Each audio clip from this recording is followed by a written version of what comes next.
Merry Christmas, everyone. In this video, I'm going to go through every single NBA Christmas Day game, give you my best bet for every single one of them. So by the end of the video, we'll have 5 picks. You're welcome to parlay them, play them straight, do whatever you want with them. I think we're going 5-0 on Christmas Day. If you are new, my name is Austin. Thank you for tuning in. Merry Christmas to everyone out there that is watching this video. I'm at my parents' house, and I'm hoping to deliver you guys a 5-0 sweep for Christmas. That's the best I can try. Hopefully, we can have a winning day at the very least. And speaking of winning days, that's exactly what we did the last time you saw me back on Monday. A winning day for us, a 3-3 day. Now, sure, it's only plus a half unit. We'll certainly take that. We had Wembanyama's over in points plus assists, sweat-free. Harden's under in threes, sweat-free. Michael Porter Jr. over in points plus rebounds, almost cashed in the first half. We'll take all 3 of those easy winners. Now, our losers, Jordan Poole's under. That was an easy loser. He cashed the over in the first half. He couldn't miss. He made a shot at halftime. I was like, all right, we're going to move on. And then our 2 game picks, Bulls money line closed at minus 150. We got it plus money. They just could not buy a bucket. And then the Pistons team total under, they scored 117. Hard to really cash a team total under when you score 34 in the first quarter. But either way, hey, we will certainly take that winning day. That is now quietly in our last 9 NBA slates. We've made money on 8 of them. So that's pretty dang good. Let's hopefully go for a sweep and another winning day on Christmas Day. Appreciate you guys as always for tuning in. Do me a favor, like and subscribe. We're going to dive into the picks in just one moment. Understand it's a little bit of a change of scenery and the video is going to be a little bit different, but I think all the video and the information I'm going to provide, I think is pretty neat.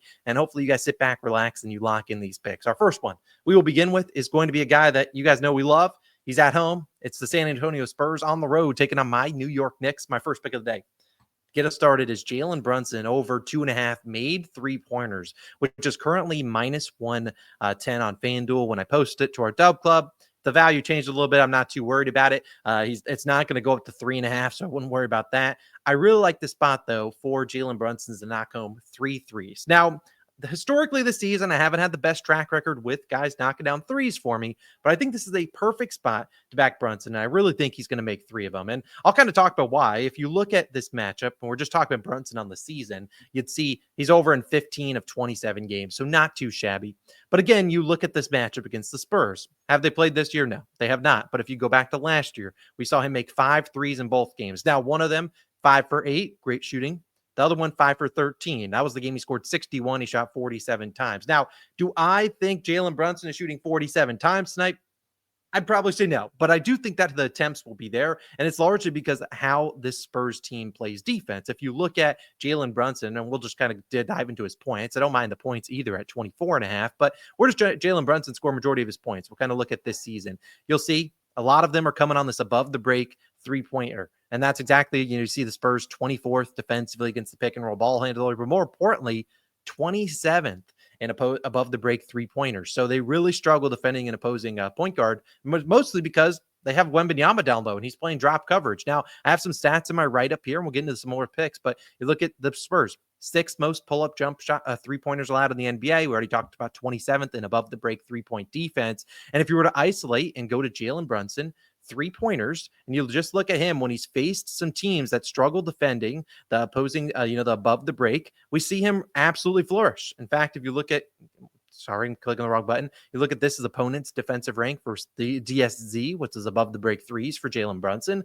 When he's facing teams in the bottom 10, he's absolutely torching them, going over 9 of 11. The field goal attempts are there, 6 threes here, 7, 6, 6, 5, only 5 there, still went over. Then you got 9, you got 11. So he's shooting a lot of threes against these style of defenses. I think this is a perfect spot to back Jalen Brunson. He makes 3 threes for tonight. We early on, this is a 12:30 start. We check off 1 game off our box. Now the next game we're going to go to is going to be the Timberwolves on the road taking on the Mavericks. Now I don't have a spread pick today, and Logan is not joining me. However, if I did have a spread pick, I did a hard lean towards the Timberwolves plus 5.5 or plus 6, whatever your book you're on. However, I don't think they're getting there unless this guy comes through, and that's Anthony Edwards over 24.5 points. Now, I understand if you've been backing, and as you see, the picks are scrolling down below at the bottom of the screen, so you can keep up. Anthony Edwards, if you've been backing him recently, I apologize for even bringing up his name because he has absolutely been stealing your coin, and this is what I mean. You look at his last, that's Luka. You look at his last 3 games, he has absolutely stolen all your coins, 17, 19, and 16 points. But let's cut him a break here. 17 points was against the Knicks. They lost by 300 points. The next 2 games, we have the one against the Warriors. He's at 6 for 20. And then a game against this Hawks, he went 7 of 20. So 2 games where he shot 20 times. He just sucked. And, cut him a break. I mean, sure, guys are going to have good games. Guys are going to have bad games. He has had 2 back-to-back bad games. I'll cut him a break in the Knicks game. They were down by 30 going into the fourth quarter. His last 2 games, whatever. What can you do? He returned back to Atlanta. Maybe he was distracted. I don't know. But this is a matchup I really feel like calls for him to step up against the Dallas Mavericks. Now, if you were to look at him historically against the Mavericks, you'd see some decent numbers, and we'll look at the head-to-head. They faced once this season. He had 37 points, 20 field goal attempts. He made his shots. We'd love to see it. He missed 6 of his 12 free throws. I don't know what on there. Now, if you go back, sure, you could pull up a bunch of numbers. These are from the playoffs. I don't really want to count playoff games because that's going to be much different minutes and stuff. Like, he's playing 43 minutes, whatever, and you're going to pay it a lot more attention. Then you get back into the regular season. We have this game. He only went 3 of 5, scored 9 points. They won by 34. Karl Anthony Towns already looked at that game. He scored 29 points. You get here 36 points on 27 shots. You get here 44 on 23 shots. And then back here, 19 field goal attempts. He shot 3 for 19. So when you get the volume with it, man, I mean, good things typically happen. And like I've said, 18 and 20 and 20 field goal attempts the last 2 games. If you were to isolate Anthony Edwards just when he shoots 18 or more times, you'd see he's over in, almost 69% of games, 68% of games. So pretty good track record. Sure, the last 2 games have been bad. I really feel like this is a spot where he has to be aggressive, given, I mean, you look at how he scores. The Mavs aren't a great matchup for him, but I also don't think they're a great match for anyone on his team. So I think this is a spot where you see Ant-Man have to go and attack early, and it's his first ever Christmas Day game. I think he shows up. After a couple bad games, I think Ant-Man comes through. I also like his over in first quarter points, but I'd rather just take this one at just 24.5 because maybe he scores 5 or 6 in the first quarter. They're trailing, then he's shooting even more towards the end of that game. He normally turns it on in the third quarter. So we've seen enough quarters where he scores 15 points, and that could certainly happen in that third quarter. I really like Anthony Edwards over in points. Next, we move on to the third game on the day. The Sixers are on the road taking on the Celtics. This one's going to be one that I imagine a lot of people won't like, and I'm not going to give you a big sell job on this one. Ultimately, you got to be in or out on this guy, and he's burned a couple people recently, and that is Joel Embiid. I really like his over 25.5 points. Now, I'm not getting into my bag here on Joel Embiid, but I really do think he comes through here and he gets us 26 points. We look at Joel Embiid. If you were to pull up his stats on the season, you'd see that he hasn't had the best track record recently, and for good reason. A lot of people are going to be pissed at him. Now, sure, he struggled with injury here in these first 3. I'll cut him a break. Then he had 35, 31. This was the game he got injured, scored 12, 34 points. And then last game when he got ejected. Now, if you watch that ejection, can I give him a break there? No, not really. I mean, that ref was a little bit questionable, but I'm not here nor there. He obviously just was not locked in. He got ejected, whatever. But we look at this matchup against the Boston Celtics. This looks like one they absolutely has to feast against. And we've seen him destroy Kristaps Porzingis in his history against him. I won't pull up the site again, but here's some stats for you against Kristaps. His last 5 games against Boston, last 4 games against Kristaps, he scored 27, 34, 48, and 33 points. So going over and all 4. You look at he's over in 5 of his last 6 against Boston, including games where he scored 51 and 42 points. And historically, the Sixers are underdogs here. And if you've been backing Embiid over the past few seasons, my system play has been when they're trailing, I back Embiid as the live bet because he does not pass in the second half.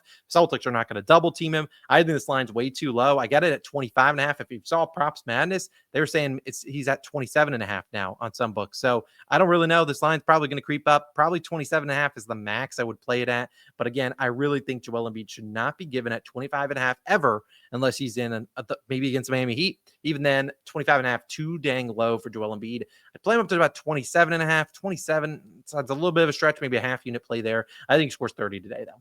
And then finally, moving to the next game where we have the Lakers on the road against the Warriors. This is an assist prop. We've already done a 3-point prop. We're doing an assist prop. It's Austin Reeves over 4.5 assists, which is currently minus 104 on FanDuel. It's not going to change odds, give or take, unless one thing happens. And that one thing, D'Angelo Russell exited their last game with a hand injury.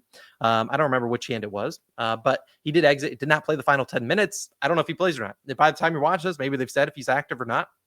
Either way, if he's inactive, I would guarantee you that minus 104 line, this one that we got, is not going to be there. It's probably going to be 5.5 because then they'll be down another playmaker. But I really like this spot here for Reeves to get the assists. And, since you've seen kind of over the last 20 or so games, we've seen Reeves play pretty well, especially as a ball handler, which is obviously what we want him here to do, is to go and assist his teammates. Now, I'm going to sort on Props Madness, not a sponsor, but hey, we love him. If you look at Austin Reeves recently over his last 20 games, you'll see he's over in 13 of 20. Now, what happened in these last 20 games? Well, D'Angelo Russell got moved to the bench. Now, I'll keep in mind a couple of these games, D'Angelo Russell is starting just because of injuries, but large and hold, majority of these games we've seen him be the second ball handler outside of LeBron. So we look at this match, 13-20, pretty dang good hit rate. You also look at his matchups against and in that time span, averaging about 9 potential assists per game.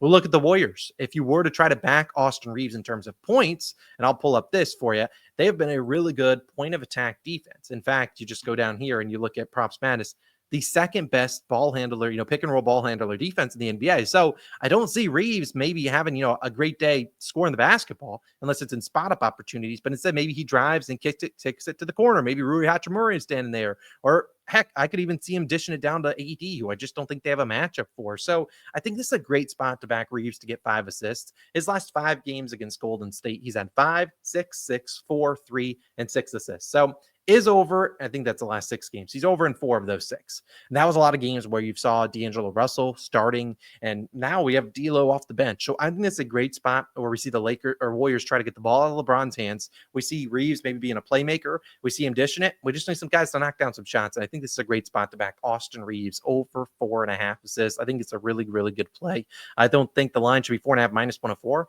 Maybe 4.5 minus 140 is probably where I would probably set it. Maybe even 5.5 for good plus money, like plus 130. But I think that he could get to 5 or 6 assists. And if D'Lo doesn't play, this line's going up to 5.5. So we get some great potential CLV, like we kind of did with Michael Porter Jr. yesterday, which said, hey, we don't think everyone's going to be active in that hit. And yeah, I really like this one for Austin Reeves. And then the final game to wrap up our Christmas Day card, going for a 5-0 sweep. We head to a late night game, Nuggets versus Suns. These two teams just played, and the Suns got smoked. Now they're 2.5-point dogs.